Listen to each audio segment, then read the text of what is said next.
I was so afraid of myself that I had to figure out, I became a master of my mind. People, when you're afraid of something, you have to master it. That's how you start to overcome it. So what I realized, when I get to that point where I want to quit, everybody, they get to the point where they want to quit. This is what happens. The mind tells you, let's go home. Let's take a warm shower. Let's get some food. This is not right. This is that. If you cannot answer the questions at that moment, because your mind's gonna start giving you all these questions. And if you can't answer them, you're going to quit.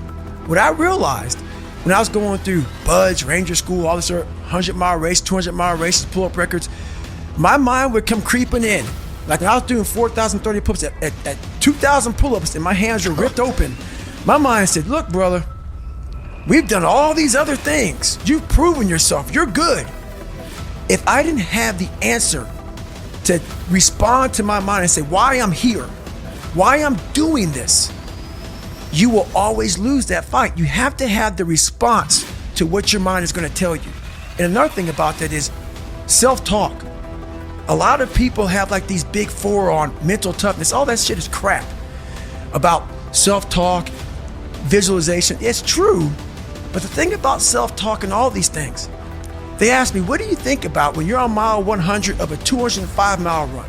What are you thinking about when you realize you've run for 24 hours and you have 24 more hours to run and you have another 105 miles? What goes through your mind? What do you say to yourself? I want to know.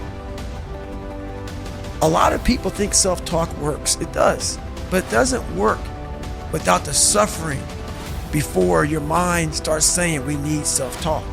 So what I tell myself is I go back to the months and years of preparation to get to that day.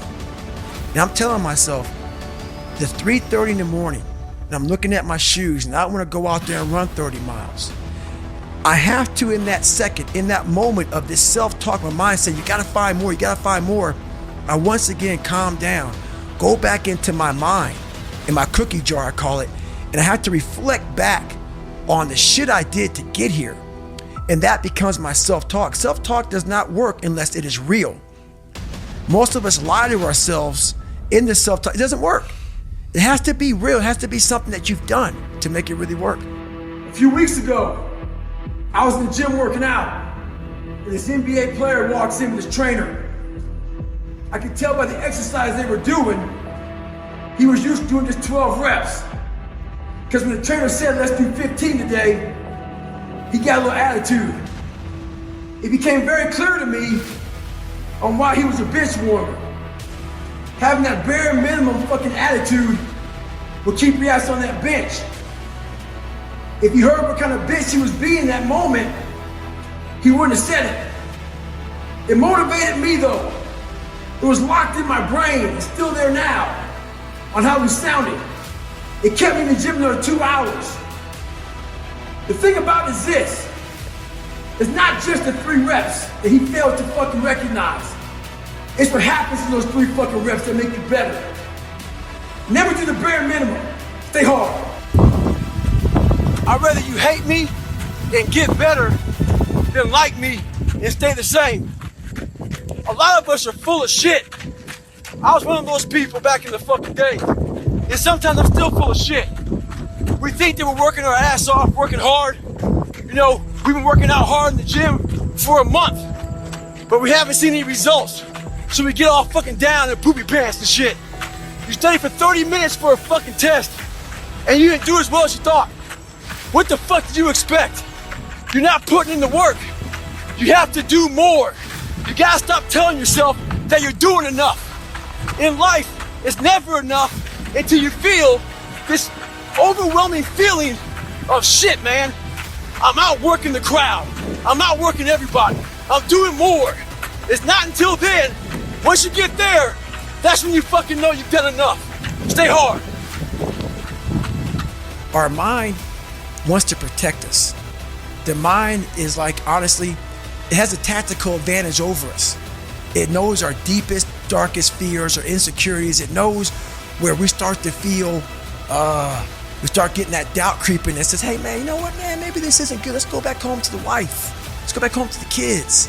This is not comfortable. So in that moment, the mind directs us. It's a protective mechanism. It saves us from doing bodily harm, or it really saves us from discovering that the mind's like, I want to be in charge of you. I don't want you to be in charge of me. So it tells you, let's just stop right here. But once you start breaking through that barrier and start breaking down that governor that you've put in your mind, because we forget we are in control of our mind. We believe it's the other way around. No, we put in our minds what we should do, but we believe our mind is telling us, it's giving us all this feedback. We have to reprogram it and tell us, no, we're good. We're good, this sucks, but it's okay. If you walk into any kind of event, whether it be physical or mental, if you walk in with already putting that block on your mind of, man, this ain't gonna happen.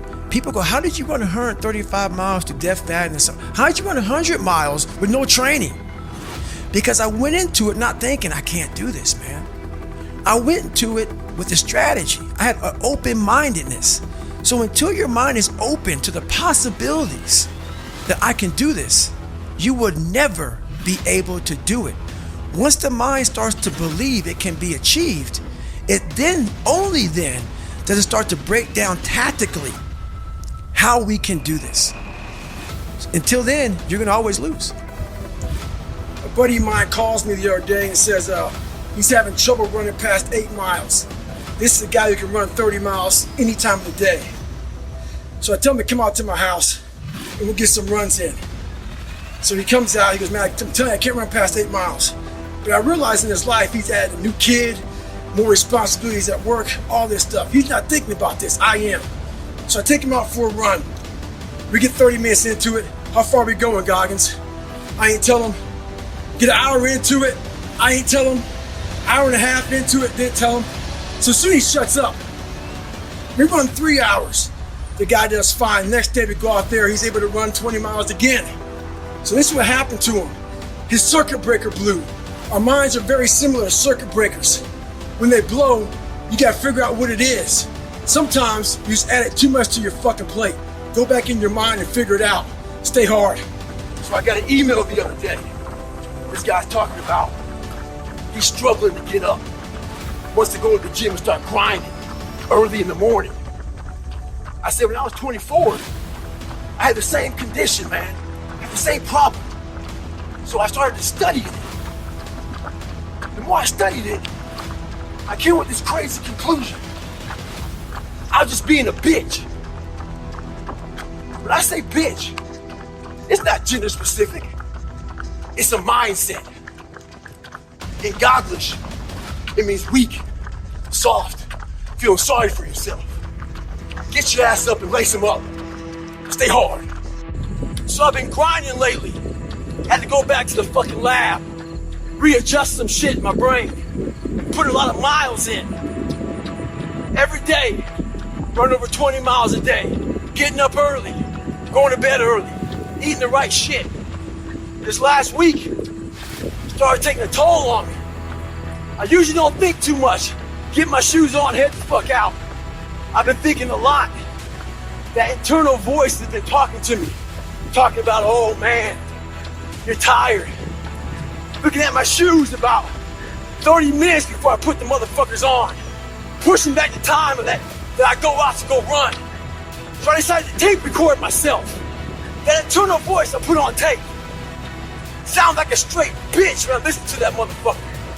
So if you ever have a hard time out there, tape yourself. Listen to what kind of bitch you're being. Stay hard.